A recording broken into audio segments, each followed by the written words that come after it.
Nah, kemarin ada yang menelpon saya masalah terkait di mana satu orang dengan dua nama dan dia pernah bekerja di Hong Kong sebelumnya di tahun 2000-an.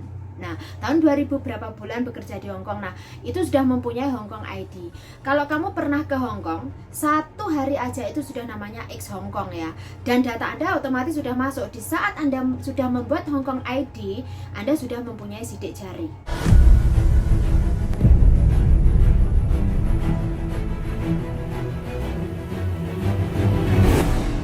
Subscribe. Berjumpa lagi dengan saya Gontreng ya. Oke. Nah, kali ini saya mau membahas sesuatu yang mungkin ini berbeda dengan beberapa hari ini ya, karena beberapa hari ini kita hanya membahas tentang COVID dan juga bagaimana pencegahan dan lain sebagainya, dan bagaimana kalau Anda sudah positif, visa tinggal dan lain sebagainya.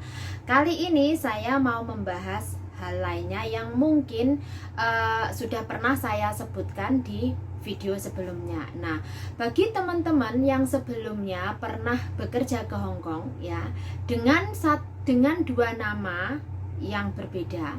Nah, misal di tahun 2000, 2002, 2001 atau 2003, karena ID Hong Kong itu di-upgrade tahun 2003 ya, yang ada chip card-nya dan lebih security-nya lebih, itu 2003 di-upgrade, dan setiap 10 tahun pemerintah Hong Kong akan memperbarui update tersebut. Nah, kali ini adalah update yang sebenarnya dari mulai tahun 2018, yaitu 2019 awal hingga sampai sekarang masih belum selesai dikarenakan adanya pandemi. Dan masih banyak teman-teman yang bertanya, apakah kantornya sudah buka? Kantornya masih tutup. Sampai hari ini kita belum tahu sampai kapan akan dibuka. Nah ya, terus apa sih Mbak Gontreng masalahnya? Kok kayaknya bikin penasaran. Nah, kemarin ada yang menelpon saya masalah terkait di mana satu orang dengan dua nama dan dia pernah bekerja di Hong Kong sebelumnya di tahun 2000-an. Nah, tahun 2000 berapa bulan bekerja di Hong Kong. Nah, itu sudah mempunyai Hong Kong ID. Nah, dulu biasanya pihak PT begini, kalau kamu pernah ke Hong Kong, satu hari aja itu sudah namanya X Hong Kong ya. Dan data Anda otomatis sudah masuk. Di saat Anda sudah membuat Hong Kong ID, Anda sudah mempunyai sidik jari. Nah, sidik jari dulu adalah 10 jari ya kan, tetap ada 10 jarinya. Nah, terus ada sidik jari. Nah, di saat Anda sudah ada sidik jari, cuma bedanya dulu kan tidak sama seperti sekarang ya. Nah, setelah ada sidik jari, Anda difoto ya kan, dan Anda sudah memiliki kartu identitas atau Hong Kong ID ya kan. Nah, disitulah dulu pengisiannya adalah formnya tidak dengan elektrik. Dulu formnya itu dengan sudah diisikan di sana ya, jadi kita nggak tahu waktu itu pertama kali ke Hong Kong bagaimana ngisinya ya kan. Nah, terus masalahnya adalah beberapa anak yang sudah melapor ke saya itu kisaran ada 4 kasus ya. Dia harus dipanggil imigrasi lantaran Hong Kong ID-nya ada tercatat 2 nama tapi 1 orang yang sama. Nah, apakah ini termasuk data ganda Mbak Gontreng? Yes, termasuk data ganda. Nah, terus masalahnya bagaimana? Akhirnya masalahnya begini, di saat Anda sudah sidik jari dan terdeteksi bahwa Anda datanya ada 2 ya, otomatis pihak imigrasi akan mempospon Hong Kong ID Anda dulu. Kemudian Anda akan dimintai keterangan di mana di imigrasi Wancai ya, karena ini tidak perlu ke Kowloon B ya, kali ini hanya ke Wancai, di mana itu seperti ini ya, contohnya bisa dilihat ya. Nah, contohnya adalah seperti ini. Nah, di sini ada beberapa lembar pernyataan di mana bahwa apa benar ini 2 nama ini adalah 1 orang yang sama, dan Anda tidak bisa mengelak karena memang di dalam bukti sidik jari itu sudah terbukti data Anda ya kan. Lalu bagaimana? Yang saya tegaskan di sini teman-teman, ada mempunyai kesempatan, yaitu ada 3 aturan doktrin Miranda. Anda berhak menjawab jika Anda tahu. Anda berhak untuk tidak menjawab atau diam atau memberi jawaban tidak menjawab. Dan apapun yang Anda sampaikan akan dijadikan bukti. Nah, jadi meskipun Anda cerita, apapun yang Anda sampaikan itu akan dijadikan bukti, akan ditulis dan ditandatangani. Nah, ini contohnya. Nah, ini contohnya ada tanda tangannya di sini. Nah, ya kan? Nah, terus di sini juga apa namanya? Ini adalah miliknya Mbak Yani ya, yang belum saya kembalikan datanya. Saya copy tapi saya belum kembalikan ya. Terima kasih sekali ini Mbak Yani mau membagi ke saya, dan terima kasih juga sama Pak Bos saya yang mau memfotokopikan satu bendel ini di kantornya. Oke ya. Nah, di sini yang saya tegaskan kepada teman-teman tidak perlu melapor KJRI karena memang tidak ada urusannya sama KJRI. Karena teman-teman hanya terjadi di saat kalian update Hongkong ID. Nah, terus kalau nanti ditanya sama officernya, ya seperti itu kuncinya. Nah, Anda caumlat kayak karena ini satu orang dengan dua nama yang berbeda. Yang pasti Anda akan disuruh memilih. Nah, kalau kalian disuruh memilih, milihlah yang saat ini Anda pakai. Karena kalau data Anda yang di Indonesia, mau yang asli mana, yang palsu mana, imigrasi Hongkong tidak mau tahu. Itu bukan urusan imigrasi Hongkong ya. Jadi teman-teman hanya diinterview, disuruh memilih data yang mana yang seharusnya dipakai. Itu adalah data yang sekarang. Jadi misal tahun 2000 pernah ke Hongkong dengan data yang berbeda.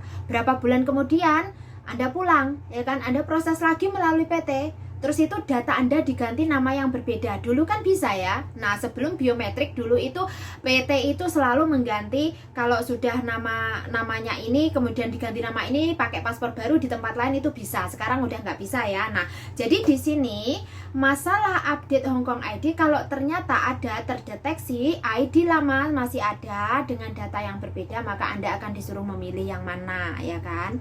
Nah, Anda disuruh membuat satu pengakuan di situ, ya kan? Data yang mana yang dipilih. Nah, ini kalau nggak salah sudah 4 orang yang melapor ke saya ya. Nah, terus mereka juga bertanya, apakah harus melapor KJRI? Tidak perlu, karena memang tidak dibutuhkan adanya KJRI, kecuali kalau kalian berurusan dengan KJRI itu kecuali di saat Anda membuat paspor ternyata terdeteksi data Anda ada 2 di komputernya KJRI, disitulah Anda akan berurusan dengan KJRI. Tapi sejak 2017 koreksi data di Hongkong dinonaktifkan alias tidak dilaksanakan di KJRI Hongkong. Kalau Anda terdeteksi dengan 2 data yang berbeda, Anda harus pulang ke Indonesia untuk membetulkan. Dan Anda boleh pilih, Anda pulang dengan SPLP atau Anda pulang dengan paspor Anda dengan batas izin tinggal yang sesuai dengan paspor Anda. Nah, jadi ini terserah teman-teman mau pilih yang mana. Tapi ingat ya, kalau selagi Anda di Hongkong, gunakan data Anda yang di Hongkong. Itu saja pesan saya ya.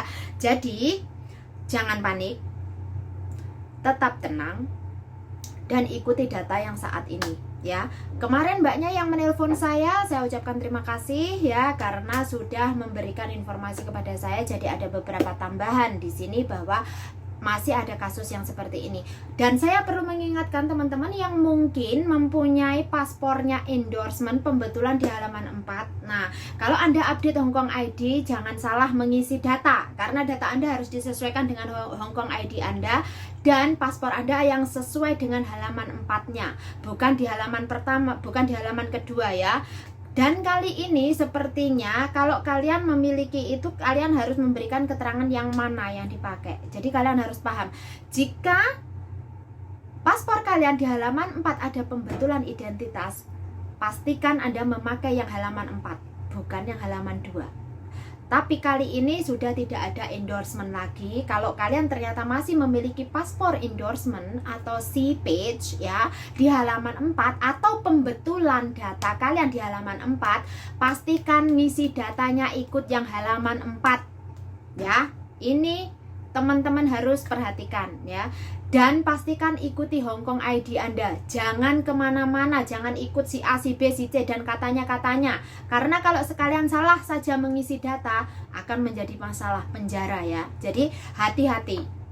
Nah, bagi teman-teman yang kemarin mungkin statusnya dari menikah ke cerai, ya kan, kalian nggak tahu kan, mungkin itu di ID 988A itu ditulis cerai atau menikah sama agensi, Anda tidak tahu. Kalau Anda tidak menjelaskan ke agensi, disitulah saatnya Anda boleh mengubah marital status Anda ya. Marital status Anda widow, divorce, married. Nah, bestseller. Nah, di sini ada 4 ini kalian bisa memilih. Jadi di saat kalian membetulkan Hong Kong ID itu bisa kalian betulkan. Kalau kalian ragu jangan diisi dulu, nanti pihak petugasnya akan bertanya. Disitulah kalian akan menjelaskan, ya kan? Kalau Lee Chou-fan kan juga kalau yang suaminya meninggal. Nah, oh lokong jauh-jauh, saya jauh, kayak. Nah, terus untuk sekolahnya juga di situ. Mungkin teman-teman juga ragu, Mbak, yang mana sih SMA? Nah, kalau SMP-nya jelas ya secondary, tapi kalau SMA-nya di situ bukan senior high school, itu tidak.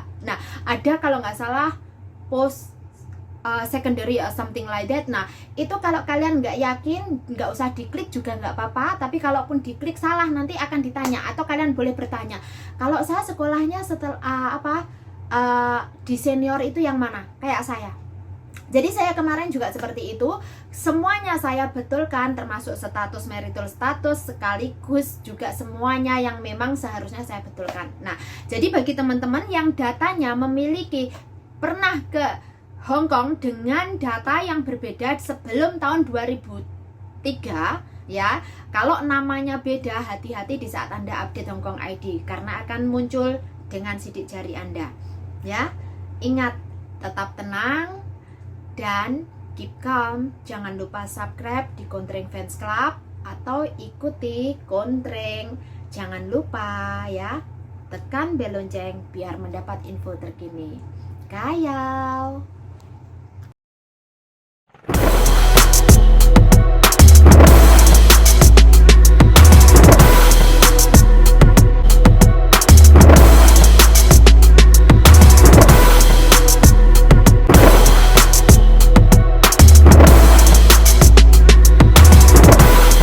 Jangan lupa subscribe Kontreng Fans Club ya. Ingat, subscribe.